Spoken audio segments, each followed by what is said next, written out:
बिहार में इन दिनों बालू खेल, खासकर कहिए कि बालू माफियाओं और पुलिस की साठ-गांठ, मेल जोल का मामला बड़ा गर्म है। बालू इन दिनों जितना ही ठंडा पड़ा हुआ है, बालू का मामला उतना ही गर्म है। अब देखिए, बालू के इस खेल में अब तो नक्सली भी शामिल हो गए हैं। पहले माफिया थे, दबंग रंगदार लोग शामिल होते थे, अब इस बालू के खेल में नक्सली भी शामिल हो गए हैं। ये नक्सली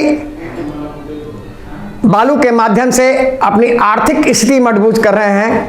हथियारों का जो इनका जखीरा है उसको ये मजबूत करने के चक्कर में लगे हुए हैं। और मैं आपको बताऊं कि अभी कुछ दिन कबल औरंगाबाद में जो एक नक्सली पकड़ा गया था, जो नक्सली नेता विनोद मिश्र का बेटा है और जिसके पास से काफ़ी मात्रा में डंपर, बालू लदा हुआ और भी ट्रैक्टर इत्यादि पकड़े गए थे। इसके बाद से ही बहुत ज़बरदस्त रूप से सरकार या सरकारी महकमे में हड़कंप मच गया, क्योंकि अब तक झारखंड के इलाके में पहाड़ों के खदान या खनन में नक्सली शामिल थे, लेकिन अब बिहार में इन नक्सलियों के शामिल होने से यह आशंका प्रबल हो गई है कि गंगा का किनारा जो कभी सफ़ेद रहता है कहीं लाल पानी में न बदल जाए।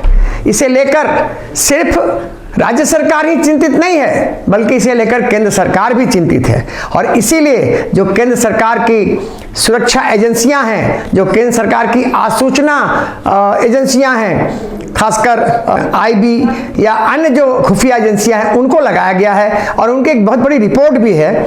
हम उस रिपोर्ट को बहुत जल्द उजागर करेंगे।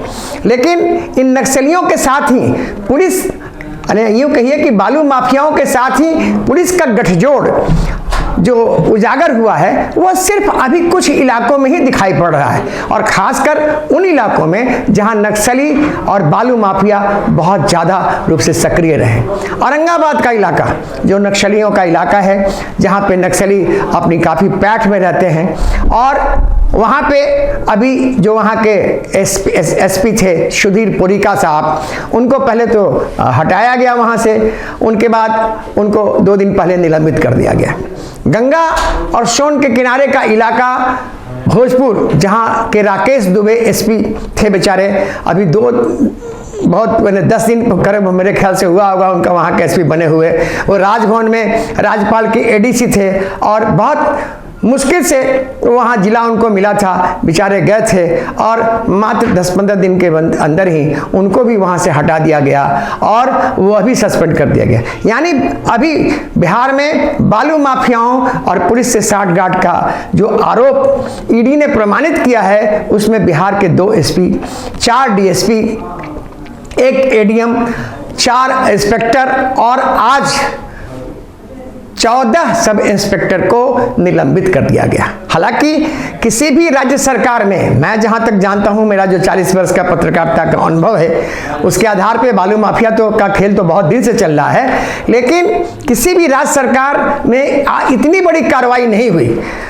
नीतीश सरकार में इतनी हिम्मत जरूर दिखाई है, माननीय मुख्यमंत्री की पहल या उनके कहिए कि उनके इशारे का ही प्रमाण है कि आज बिहार में 2-2 आईपीएस सस्पेंड हो गए, 4-4, 5-5 डीएसपी सस्पेंड हो गए। इंस्पेक्टर जो इस इलाके में थे, बीटा के इंस्पेक्टर अजीत कुमार झा, जो काफ़ी तेज तर्रार इंस्पेक्टर माने जाते थे, उनका भी बालू माफियाओं से साठ-गांठ उजागर हुआ और वो अभी सस्पेंड हो गया।